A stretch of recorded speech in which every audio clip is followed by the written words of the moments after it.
last 30 days, I have done 10 illustrations, which is a much higher rate of illustration production than I normally can come out with. Being able to make 10 illustrations in such a short period of time led me to have some of the biggest style revelations that I've ever experienced in all of the years that I have been illustrating. I created these illustrations as part of hosting the Bring on Spring Art Challenge with a couple of my art besties. We started this challenge 3 years ago, and honestly this year was the best year yet. I think the community that it fosters and the support and encouragement that everybody gives each other is just like such a wonderful thing to see, and it feels so good to be able to initiate something like that. I think we all really enjoy getting to host the challenge, and we've talked about doing more than one in a year, but it's so much work. I always underestimate how much work it's gonna be, because not only do you have to keep up with all of the prompts, because as the host I want to make sure that I'm staying on top of the prompts and also being able to comment on and share other people's submissions, because the best part of it is getting to connect with other people and see what other people come up with the prompts. We started doing this challenge because a lot of the challenges that are out there that are based on a new prompt every day or are things that are a little bit more elaborate was just too much for us to be able to handle. And so that's why we came up with the structure that has a new prompt every 3 days. We also wanted to be able to incorporate multiple prompts, because that way either you're given 2 objects to work with that allows you to come up with something unique in putting them together, or if you are only inspired by one, you can just take one. For me personally, I really love the creative challenge of being able to take the 2 prompts and put them together. I actually have found through doing this project that process of taking 2 things and putting them together is something that really speaks to me and really helps me express what I hope to get across with my art, and it's something that I've made note that in general when I'm feeling stuck, I want to try and work on incorporating 2 different things in a unique way, because it just unlocks so many creative ideas that is hard to when you're just working with one prompt or one idea. So this video is a little debrief of the process I went through for all of my illustrations, what I learned through the process of pushing myself to do 10 illustrations in 30 days. I'm just giving a little breakdown of all of the steps of all of my illustrations and hopefully sharing some little tidbits of information for anyone out there who's interested. Whenever I do a challenge, specifically Bring on Spring, I usually go into it with some kind of goal in mind or a general theme or like a challenge I want to achieve. And this year my initial goal was to use the same color palette all the way through, which is kind of a hilarious story because I started with this color palette that I settled on because I was shopping at Old Navy and I found this little pack of socks. It's like a set of 6 pairs of socks, and I love the colors. They were just like so springy and fun, and so I like went into Procreate and like made a palette of those colors. And I was like, this is gonna be my Bring on Spring palette because I love it. And I do objectively love those colors, and I love wearing the socks. They make me so happy. But I realized through using these colors that you can objectively like colors and a color palette and it doesn't feel right for your style. That's exactly what happened to me. I was using this palette and about halfway through the challenge I couldn't figure out like what about my pieces I just like wasn't vibing with, and I realized that it had a lot to do with the colors. Like I was forcing myself into trying to use these colors that just did not feel right to me, and I kept gravitating towards wanting to change the colors into my like usual color palette that are the colors that I feel most comfortable working with, and it just was like really holding me back. And I find it really interesting to look at the evolution of my pieces through the month and how the pieces feel at the end when I kind of just abandoned the sock color palette and just did what I wanted to do. Although I feel like that's not to say that picking a particular color palette and sticking to it isn't a good idea. I think that there are contexts where it's a good idea. Just in this particular project, for me and what I was trying to achieve, that was the experience that I had. I'm sure I will try again to branch out and try different color palettes in the future, but that was my experience doing this challenge. Okay, let's dive into the first set of prompts, which was mouse and crocus. For each of the prompts, I sat down in my sketchbook and tried to just do some practice sketches of each of the things on their own to kind of get ideas. A lot of these subjects I had never really drawn before, so surprisingly mice were something I hadn't really drawn very much of, so I filled a sketchbook page with a bunch of little mice in different poses. And then through sketching out some mice and some crocus, I kind of just the process of getting them onto the page started to form this idea in my head of how I wanted them to go together. And that was kind of my experience for pretty much every pair, which is really interesting, that drawing them separately but together on the same page just formed this idea of how I wanted them to fit together. So I started to get this vision of a little tiny mouse in a little group of a couple of big crocuses, kind of like looking up at them in wonderment. This one I was pretty happy with what the end result looked like. I fought for a little while on whether the mouse needed to have like a little arm based on his pose and if that would look right. One thing that I wish I had done with this piece is done a little bit more into the background. I think it looks a little bit more flat just having the mouse and the three crocuses kind of all in the same plane. So that is one thing I would change if I were to redo this piece. Something that I consistently do in every one of these pieces is I always start by using a drier gouache brush to do the base colors, and it's usually just completely flat colors for that.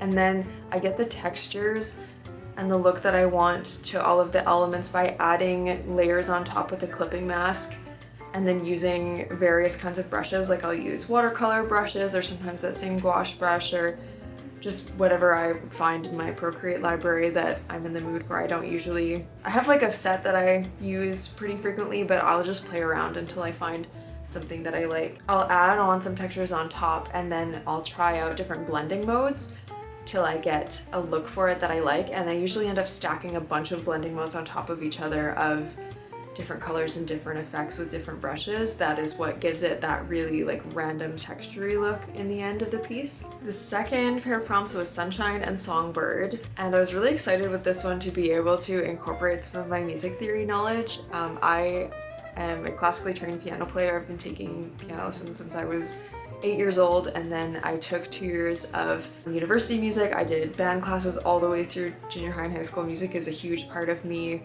and who I am, and I'm slowly learning to embrace trying to kind of incorporate that into who I am as an artist and let that be part of what makes me unique as an illustrator, instead of feeling like I need to be an illustrator or I need to be a musician and I can't be both. So I really wanted to incorporate some literal song into this one, and my fiance Kelsey helped me come up with the idea of having the songbird singing the notes to Here Comes the Sun, and that's how I ended up incorporating the sunshine aspect of the prompt. Originally, as you can see in like the beginning sketch, I had a little sun on the staff, but I wasn't really loving that, so being able to have the first 4 notes of Here Comes the Sun be on there instead worked perfectly.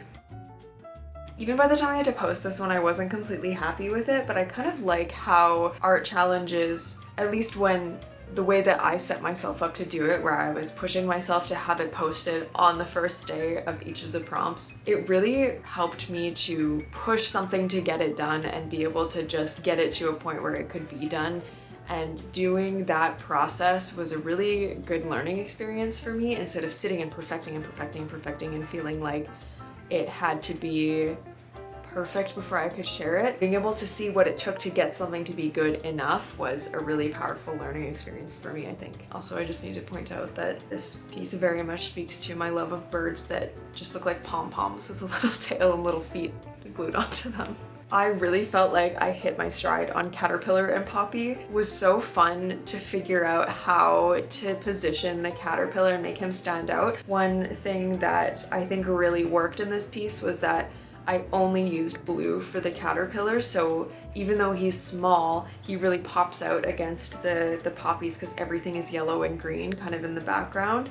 And then the bright blue caterpillar really sticks out at the top, even though he is relatively small compared to everything else. So it was fun playing with the elements of color and having him be really saturated and pop out to get him to be the focal point of the piece. I'm still really happy with this one. I think it's one of my favorites that I did throughout the whole challenge, and it's definitely going to be up as an art print in my shop sometime in the near future. My little aproned froggy was one of those ones that I started with this sketch that I was super happy with, but the final illustration just didn't have like the movement, the like dynamic nature of the sketch. And I know like that probably sounds silly because the sketch probably doesn't look that different to anybody watching this, but for me there's something about the sketch that had like a little bit more, I can't even put it into words. That's the hard part about doing a video like this, is so much of creating art like you just don't really put into words. That's why I draw instead of right, because I just want to like put my feelings into visuals instead of having to put it into words. I think this is really helpful for both me and anybody who wants to learn anything from my process too. But what I do like about this piece is some of the cool colors and textures that I was able to get on the frog using that same technique I was talking about earlier with blending modes. I really love the idea of him baking by like catching flies and putting them on a baking sheet. That's my favorite part about the piece. I definitely want to rework this somehow because I would like to put this as like a little sticker or something in my shop, but I'm not happy enough with how the design of this whole one turned out to do that, but I do really like the idea that I came up with. Daisy and Raincoat was one of the biggest struggles of the whole challenge. I really wanted to draw a daisy wearing a raincoat. I really liked the idea of anthropomorphizing a daisy and putting a coat on it, but I just could not figure out a way to make this piece work that I was ultimately really happy with in the end. It was one of the ones that I just had to just let it go and post it as it was because it was getting to be the deadline for me. And one thing that I realized doing this piece is that something that I was doing in my work a lot that I wasn't happy with was using brushes that have really soft edges to do like my flat colors. I was realizing that it wasn't giving my pieces like the sharpness that I wanted them to have. But for me at least, when I look at the first half of the pieces and the second half, when I started using a main brush that had a little bit harder of an edge, I can really see a difference. I'm curious if anybody else notices it or not. But yeah, so that was one of the main things I didn't like about this piece. And this was one where I definitely noticed that the color palette just wasn't working for me. You can see in the time lapse that I adjust it so many times to try and make it something that is working for me, but it's not my favorite piece I've ever done. But they can't all be. You have to make lots of pieces you don't love in the process of being able to make pieces you love. That's just the deal. Hedgehog on Umbrella was another one where I really loved my concept, but I didn't love how it was ultimately looking in the end. I loved my idea of having the hedgehog be letting himself get soaked in the rain, unwilling to take out his umbrella because he wanted the flower to be able to drink up the water. And I think maybe it was a case where I really liked the idea, so it was really hard to get the execution of the drawing to match the feeling that I had in my mind that I wanted it to look like. Looking back at this one, it has kind of that problem I was talking about of a lot of it looking too soft. And I think this is another one that I want to redo now that I've kind of discovered some better brush techniques that feel more like me and what I want it to look like. So again, another one that I like but don't love, like the concept of, might return to one day. Blooming and Ladybug was the pairing where I feel like I kind of hit this stride and figured out some stylistic things where it kind of like blew my mind open. The main thing I think was that I came to like this really nice rhythm in how I was adding my blending modes. So in the past I've kind of just played around with adding blending modes kind of willy-nilly, not really knowing what I was trying to get out of it, but it feels like it kind of, at this point, things kind of clicked and I felt really comfortable with what the different blending modes would do and how to get exactly what I wanted and being able to get the randomness to my strokes and the look of each layer that I was going for. One thing that I started doing consistently is doing blending mode layers on top of not all the elements in the piece, but some of them that borrow colors from other areas of the piece. So for example, I would draw the leaves and then while doing the blending mode layers on top of the leaves to give them texture, I would do some that were shading in darker green and some that were highlights in lighter green, but then I'd also do some layers where I would just grab and pull like the blue from the other part of the illustration or the yellow from the center of the daisies. And putting that in the leaves helps to give it this really nice texture but have like an overall cohesive look to the whole thing. And then one thing that, for me at least, when I look at this piece compared to the pieces that I did before this one, I see like a stark difference in the shapes of like the flat elements of the piece and how much the brush that I was using made a difference. So I went from using a gouache brush that has a really like soft, like airbrushy kind of edge almost, to one that has, it looks very much like a dry brush, like it's got kind of like crispy, spiky, like very pixely edges, and that made my shapes look much more crisp is the best word I can think of, and I'm really happy with how that affected the overall look of the piece. The next set of prompts was bunny and clover. This is another one where looking at my sketches I can really distinctly see how just drawing some clover in different forms and drawing the bunny in different forms just kind of led to this aha moment of how I was going to put the bunny and the clover together. And this piece is also kind of where I realized I have this theme going of animals that are soaking in the wonder of nature, and I kind of just leaned into it and realized that's kind of like something that is a really big aspect of my style. Is I am like a stop and smell the flowers kind of person, and I draw a lot of animals that are like doing the equivalent of that in whatever setting they're in. So I really like that that's kind of the feeling of this piece. I also have been thinking about clover a lot lately because I really want to plant clover in my yard to help out the bees and make my yard look nicer. So it was fun getting to look up the different kinds of clover and pick which one I was gonna draw. And again, I did the thing where I drew the animal really tiny and the other subject really big. And I think that also kind of feeds in to the idea of wonder and excitement and engagement with nature. You just feel like everything is so much bigger than you.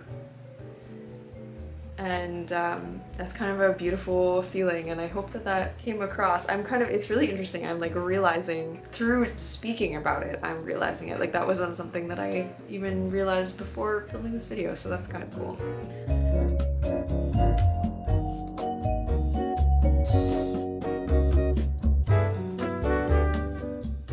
Garden and rainbow was a really fun one to do. I knew from the start that I wanted to, my very first thought was to do a landscape of a garden and incorporate a rainbow somehow, but partially because of the time restriction of the challenge, knowing that I only had a few days to do it, and partially because landscapes are not my strong suit and I didn't want to make something that I wasn't happy with and be forced to post it for the challenge, but mostly because I wanted to, again, push myself to figure something out that was kind of going against what my first thought was to do a little layout of a bunch of garden related things that color-wise made a rainbow rather than having the shape of a rainbow or like a literal rainbow anywhere in the piece. So I started by painting on a rainbow onto the background so that I could see how my which sketches would fall into which part of the colors, and then did all of my sketches and then filled in all the colors from there. And then I was gonna just get rid of having the rainbow in the background, but I turned it on by accident at one point and then thought that looks really nice like that with like the rainbow that I had started with in the background. But the problem was that having it really saturated as the background made a lot of like the illustration elements kind of just blend into it because there wasn't enough contrast. So I had to drop the saturation a lot, and I can't remember what blending mode I put it on to have it really subtly be in the background. And then so that was my plan, was the background was going to be, was that subtle rainbow background. But then when I was playing with the blending modes of the rainbow, I accidentally flipped it to one that made it all really dark. And I realized that I really liked the look of all of the pieces against a dark background, which I don't know why I don't think to do dark backgrounds more often, because one of my favorite pieces that I've ever done, my mushrooms print, is on like a black background, and I love that look and I should really do it more often. It just for some reason doesn't come as an idea right off the bat. But when I did end up trying the dark green background, I was super happy with how it looked. So I think I'm actually going to put this one out as prints in both the light and dark version, and I'm curious to see how each of them do, if one of them is more popular. There was a reappearance of the ladybug style that I drew in the blooming ladybug prompt because I really loved the look of those ladybugs. I'm going to be drawing those all the time now.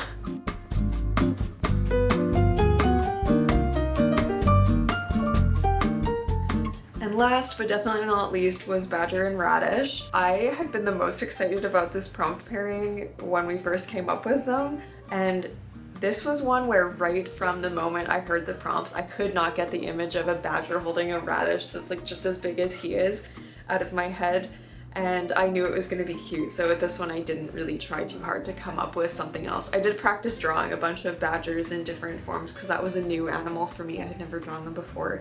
But they're so cute. I don't really know a lot about them, but they just look really sweet.